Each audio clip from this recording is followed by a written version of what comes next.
ছিল, তিনটেই সমান। আর এত গরম আমি দেখো খেতে পাচ্ছি না, মুখে একদম মানে ধোঁয়া বেরোচ্ছে। আর খেতেও ছিল খুবই স্বাদ, মানে অসাধারণ। চিকেনে পুর ভরা, আমি ভেবেছিলাম খারাপ হবে, কিন্তু না, খেতে ভালোই ছিল, দেখতেই পাচ্ছ। আর চিকেনের স্যুপটা অসাধারণ ছিল। তো এখানে এই যে বরমশাইকে বললাম তুমি একটু খাও, বরমশাই বললো যে না আমি খাবো না, আমি খাবো চা, তুমি খাও। তো এই জন্য আমি এখানে খেয়ে নিলাম, একের পর একটা খেয়ে নিচ্ছি। গরম গরম খিদের পেটে এরকম গরম গরম চিকেন ভরা পুর, একদম অসাধারণ খেতে।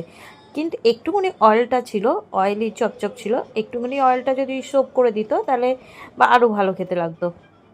তো যাই হোক, খিদের পেটে যা পেয়েছি তাই খেয়ে নিচ্ছি। আর এই দেখো চিকেন স্যুপটা দেখেছো, চিকেন না রয়েছে দেখো, এত ভর্তি চিকেন, ডিম দুটোই ভর্তি, দেখে নাও। বড় বড় পিস চিকেনের স্যুপটা খুবই ভালো ছিল। তো ষাটটাকে এরকম এগ চিকেন স্যুপ আর এরকম চিকেন ভর্তিওয়ালা পুর দেওয়া মোমো কোথাও পাবে না।